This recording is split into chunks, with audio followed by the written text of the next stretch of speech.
all recorded for you. So, thank you so much for joining us. Today, we're joined by Donna, and Donna is the founder of August Recognition, which is a top global awards agency. Donna has helped hundreds of businesses raise their profile um, by achieving valuable awards and recognition for their achievements. So, it's great that we're welcomed, that Donna has joined us today. So, I'll hand over to you, Donna, to begin. Thank you. Brilliant. Thanks, Pauline. Hi, everyone. Lovely to see some people I know on here as well, and people who are very excited about winning awards, and also someone from West Sussex. I'm in East Sussex. So hi, Harry. Hi, Claire. So great to see everyone. I know some people will be catching up on this on record. I feel like I'm on BBC iPlayer nowadays with all these catch-ups. But this is your opportunity. You're here live. This is your opportunity to ask questions as you hear things and you think you might want to know a bit more about. So what I'm going to do is share my screen, go through a presentation with you about the Fabulous Learning Awards and everything that you can do to win this year. And then at the end, we'll have time for some questions. So feel free to drop them in the chat as we go. And then Pauline and I will come back to them at the end, or just say to the end. It's entirely up to you. Okay, so let's get cracking. I'm going to share my screen and give you a proper introduction. Okay, so first of all, welcome to Discovering the Secrets of Winning Awards that we'll be going through today. If we haven't met before, then my name is Donna O'Toole. I am the founder of August Recognition. We're an agency that supports businesses to find, enter, and win awards all over the world. All day long, we eat, sleep, and breathe awards. I'm also part of the Dent Global Group, which is run by Daniel Priestley, who you'll see here. If you're a fan of the Diary of a CEO, you'll have heard him a lot on there recently, no doubt. So together we support entrepreneurs to raise their profile through the Dent Key Person of Influence program, and I'm a profile coach on that as well. So we're really proud as an agency of supporting you brilliant businesses to get the recognition that you need to go on and achieve your potential, whatever that is. That might be personal potential for your role, that might be looking at promotions for the future, that might be for your department, that might be for your whole business to promote.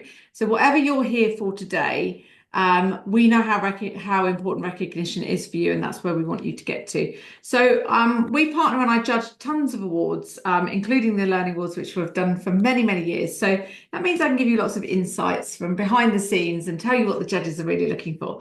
And hopefully you can benefit a lot from that. So first things first, for the Learning Awards, I think it's really important to make sure you've got your dates jotted down. So the entry deadline this year is the 21st of September. Now, if you're a veteran Learning Awards entrant, which I know there are many, it's a very, very popular award, you'll know that's been brought forward a little bit. So don't leave it too late. Don't expect extensions. Get it done on time. You've got loads of time. The finalists will be announced the 10th of October, and then we've got a presentation stage. So what happens is we start with a written entry that goes into the judges to be shortlisted. If you're in the finals, then you'll be invited to a presentation, which is on Zoom like this, where you will then present your case and your entry essentially to the judges, who will ask you lots of questions and get involved. But don't worry too much about that now, because as we get nearer the time, we will do another webinar all about the presentation. So if you're in the final, but do make sure that you've got the dates marked down in your diary. So every category has a different date that they're presenting on, and it will be sometime between the 10th and 25th of November. Then the ceremony itself, which is always the most fabulous event, is on the 12th of February. So get that date in your diary and make sure that's secured as well. So that's your timeline. But, why, maybe you're here thinking, why do I need an award? Do I really need an award? I'm kind of sitting on the fence. What difference is it going to make? Well, I can tell you that the impact of awards is very real, more today than it ever has been. And on your business, it could make all the difference. So if you take here these two bottles of wine, there's a piece of research that was done that was they took wine and they put the same wine in two different bottles, and one of the bottles had an award sticker on it, and one of them didn't have an award sticker on it. They took it out to the public to ask which one tasted better, and people thought that the wine in the bottle that had the award on it tasted better, which just goes to show that the psychology of how we feel around marketing and PR makes such a difference. So if you feel, well, that's already been acknowledged and recommended by an external credible award, you're going to be much more likely to go and pull that buying trigger yourself and go and purchase. Now, this is the same for you, for your business, for your website, how you appear to your potential customers, even internally, even for you as an individual. Even think of your LinkedIn profile. You know, if you want to be going for roles, if you want to get a bigger budget, maybe just in your department, you need to find the things that are going to help you stand out and people take notice with a credible badge that essentially says, this person knows what they're doing and they do it so well, they won an award for it, because that will help you get over the line with so many things in your life to help you achieve your potential. So I just want you to remember that and think of those bottles of wine next time you go into the shop and start looking which ones to get. Check out the ones with the awards. I also think that, you know, it's really important that you understand that impact that you're making. And I really love this quote, Newton's third law of motion, which is every action has an opposite or equal reaction. And for me, I would say that means you get out what you put in. So if you put a lot of effort in, you're much more likely to get more out. And that's both in your projects and in the work that you're doing and in your award entries that are going into the awards competitions. If you put together an award entry the night before the deadline, then it's probably not going to do so well. If you work on it for weeks like we do, it's probably going to do a lot better. So you do also need to think though about how you stand out in awards, and that comes down to your USP. Now, your USP is your unique selling point, and that might be something that's really obvious when it comes to selling your services or your products, or even internally doing your projects. You know, what's the USP of you doing it and your department doing it over anyone else? Where you've got the authority, you've got the knowledge, you've got the skills, etc. But what we need to do with awards is we need to try and pull all of that together to achieve this sweet spot here of winning. So this is a framework that is built on Aristotle's modes of persuasion. Now, modes of persuasion is basically how to win an argument. So if you need to win an argument, use this as your model. And what we need to do, I have found this works brilliantly in awards. So what we need to do is, first of all, we need to think about this side. It's almost like left brain, right brain. The logical impact that you're having. So whether that's your business or your project, what's the logical impact going in? So why is it that your customers would come to you? What's the problem that you're solving? Or why is it that you would put this initiative into place in the business? What's the problem that that's going to solve? Where's the logic there? And that's quite a, you know, that is a logical story. But then in order to make it really stand out and have a unique selling point, there needs to be some emotion in there as well. We need pathos, which is your values side of things. Now, that's what creates engagement with the judges when it comes to an award entry. So the values will be more around the human impact and the human stories and the whys that go on a deeper level than just the logical side of it. We can all do things logically, but if it doesn't connect with anyone, it doesn't really tend to travel very far. So you've got to bring those two together, and the way that you bring them together is also with evidence. Now, evidence on the logical side is going to bring you credibility through data generally. And data can be anything depending what your project is. So it can be volume of your cohort, it could of your learning cohort, it could be improvements in employee engagement, it could be reductions in attrition, it could be commercial impact in revenue. There's so much data that you could have to prove your story.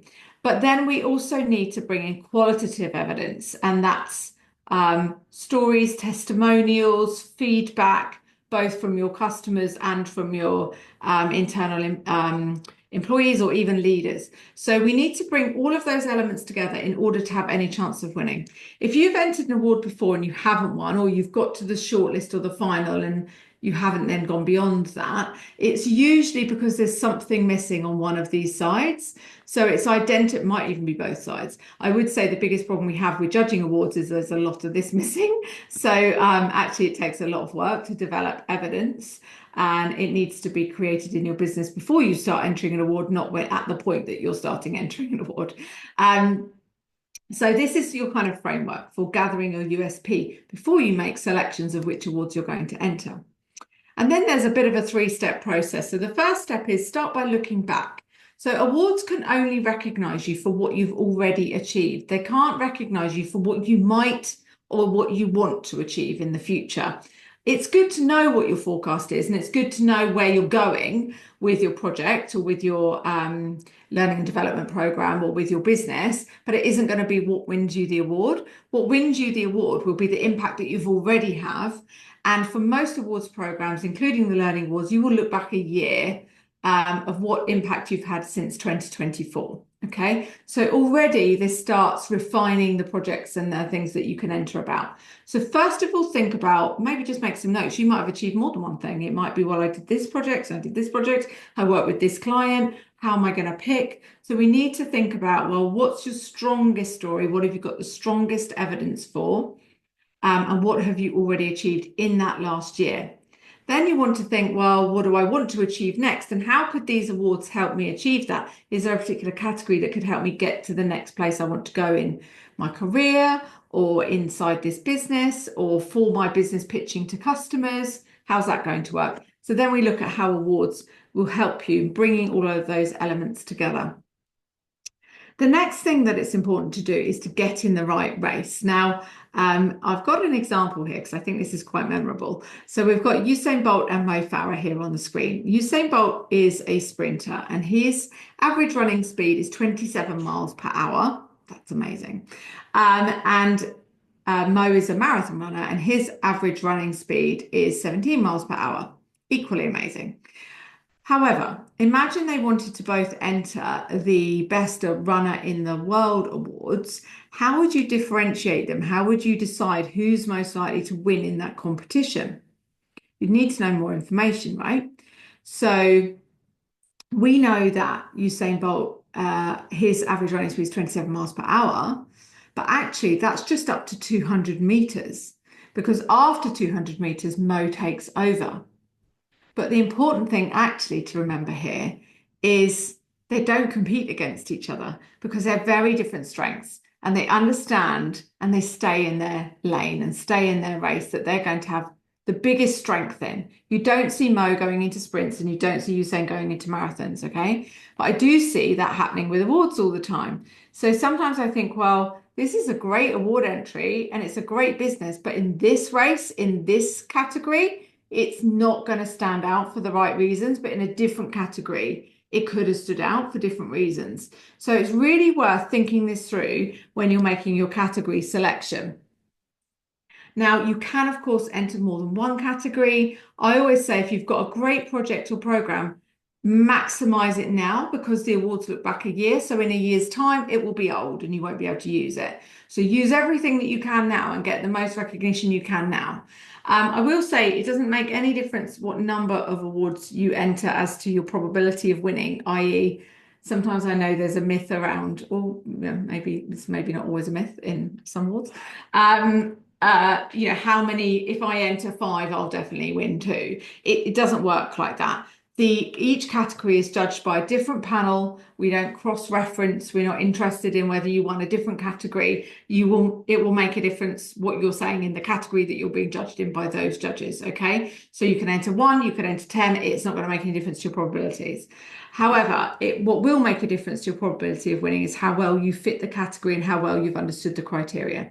So you can see here, there's actually 22 categories. There's loads to choose from. And whether you're looking, maybe you're a team and you want to get some recognition for a team, but you've developed an innovative platform, then you could enter maybe both of those. And maybe your platform's having a big impact. So you want to enter the learning impact as well. So there's ways of combining categories, but you will need to write a separate entry per category because each category has its own criteria that you need to answer, and each category will be judged independently by one set of judges who will just be looking at that criteria. It's always really obvious when something's been shoehorned into multiple categories, but it doesn't quite fit the criteria. You're just not going to have a good chance of winning in there. Okay. So you really got to make a commitment to those categories and really put everything into winning in every category that you enter. So there's some fabulous categories here. It's about, connecting the dots between what you've done, what you've achieved, what you've got the evidence for, and how well you fit each of the criteria that those categories offers you. These are just some examples of some fabulous winners from last year.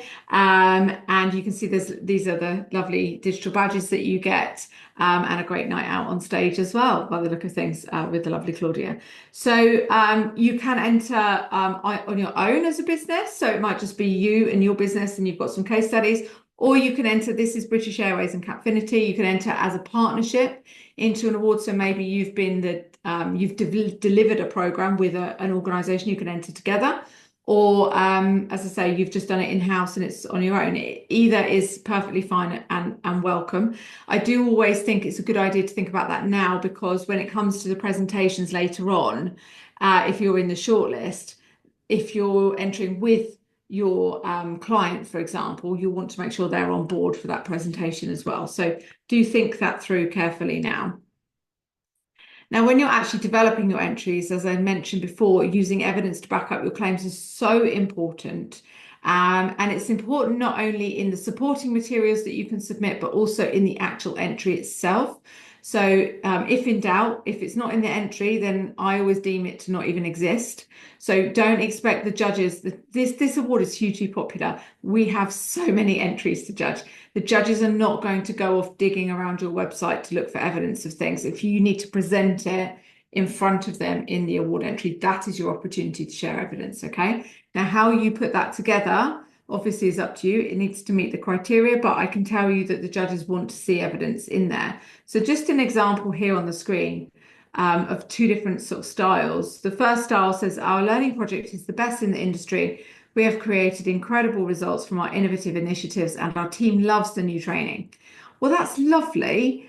And I'm sure they do love it, but I can't give you any points because it gives me no evidence and I have nothing to go on by way of proof for that. And another entry is going to come along and say it this way. Our people development project was designed to support the commercial business strategy to grow by 7% by 2026. We started by understanding our team's needs and set targets of XYZ. Joe Bloggs says that's your testimonial. So you can see that just a few more words and actually we're packed with evidence in there. So they would score highly for well evidence claims, and the person who's written an entry that doesn't have evidence will not, unfortunately. So, in a competition like this, I've put this at the bottom, just 1 point can win the whole category. How well you evidence even that one point that you make could make a difference to whether you go through to the finals or whether you go through to win. So your awards criteria, it's really important to interrogate this and understand it. So the framework of the award is 1,000 words, and you can include up to 2 PDFs. Now, those PDFs are evidence that you cannot put in your award entry because you can't fit it in. So you need to be able to show it to the judges instead. So they are evidence PDFs. They are not your marketing materials or any old fluff about your business that you want us to read. They need to add meaning and evidence to the submission that you're making. You need to understand the overall criteria. So it's quite detailed, so I couldn't fit it on the screen. But if you look on the Learning Awards website, you'll see there's an overall criteria for the each category, and then there's a detailed criteria which breaks that overall criteria down. It's really important to understand both. That's how us judges score you. We're looking at the criteria all the time to see how well you've actually managed to cover it. Now, that's not just about being matchy-matchy. That's actually about really showing how you've gone above and beyond and why you'd be a remarkable fit for this category and as an ambassador for the Learning Awards in that category that year. Please don't rely on AI, ChatGPT. I'm going to tell you a true story. I was judging an award only about 2 months ago, and it was an industry award. and rather like here, there will be organizations in here that do similar things. And what happened with one of the categories was that clearly the lots of the entrants had decided to use ChatGPT for their entries. They basically trained ChatGPT into saying the same thing about the same company. So we had three entries in one of the categories that said had the exact same paragraphs in. And it was just obvious, very obvious that these were just AI made entries that had no connection. They missed out on all that lovely impact and human impact. And so therefore, the learning rules have had to say that if it is deemed to be AI, then your submission will be rejected. Okay. Now, we appreciate that you will have internal tools and things like that. But at the end of the day, you've got to put yourself in the judge's shoes. The judges are not looking at your entry in isolation. They're looking at your entry and comparing it to all the other entries. So it really is the best that will get through. And the best will be the most authentic, the most meaningful, the most relatable, and the most well covered of all of that evidence. Okay. So you must also be prepared to clarify your evidence at a later stage. So if you get through to the finalist presentation, then obviously you're going to meet us judges and we're going to sit on a panel, we're going to have a chat with you about your project.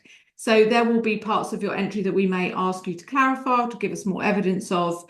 So make sure that, well, first of all, everything that's going in it is correct and true.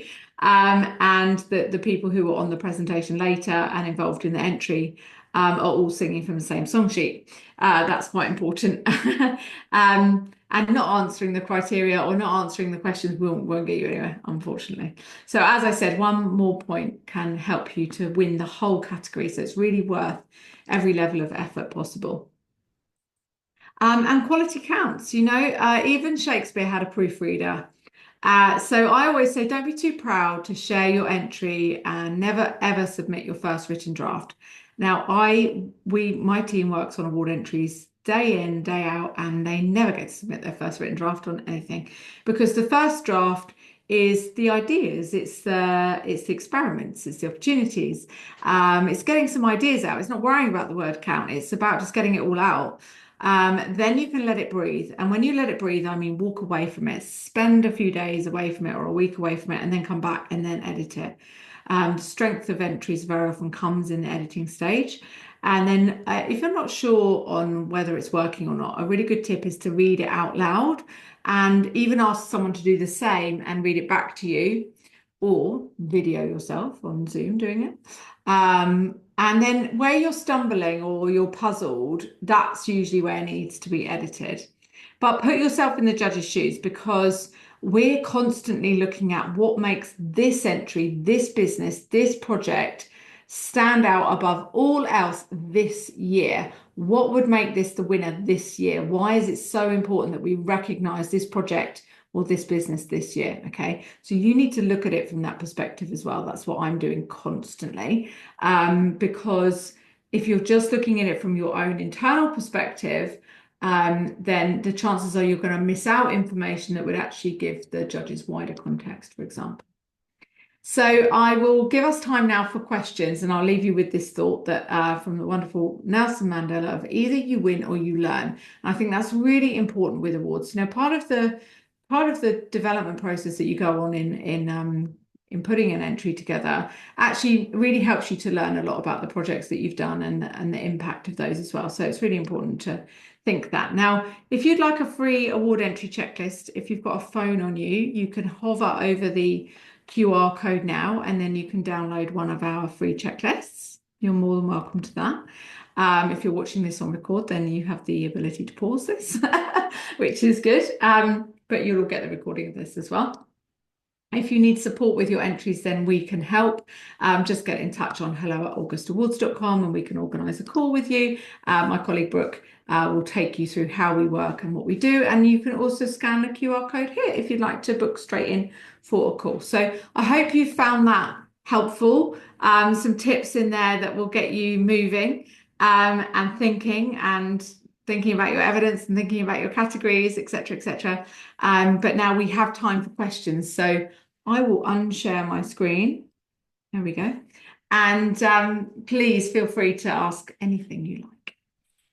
Thank you so much, Donna. That was very insightful, very helpful. I'm just going to have a quick look and see if we've got some questions. I can see Harry's just popped a question in the chat. Thank you, Harry. I am in an industry where privacy and confidentiality is imperative. So testimonials is what I have for my evidence. Is that sufficient? Testimonials is great. So that's got you covered on the qualitative side.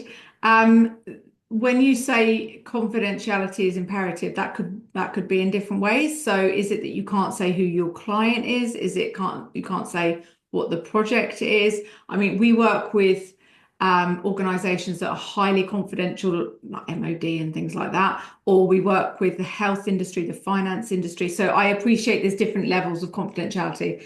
Mental health. Okay. Oh, amazing. You're going to have some amazing stories in there. Okay. So you might not, you don't want to name people. That's fine. But you should have measures of data of collective measures of data of the impact of your work.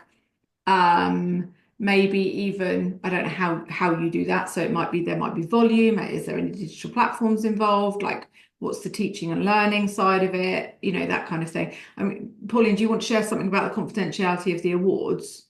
Yes, so all of our judges are asked to sign an NDA that we don't share anything outside of the submission process. So whatever you write, we don't put that on LinkedIn. We're not sharing that. People often ask, "Oh, can I have a look at someone else's submission and get nothing?" We do not share it at all. There's nothing that goes in that submission which is shared outside of the three judges or four judges who are reading it, and they all sign an NDA. So you can absolutely rest assured that Yeah.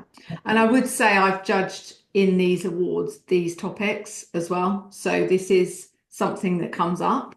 And it's brilliant to see, we want to give recognition to brilliant projects. So don't be put off by that, but I do think it's possibly about how you approach the angle of how you deliver that and what evidence you can put in. So it needs some thought process. Thanks, Donna. I will give it a minute and see if we've got any other questions. Yeah, do let us know if you've got any other thoughts or questions.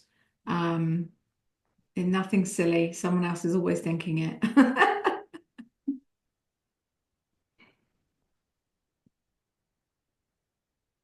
If we've covered everything, then that's good news.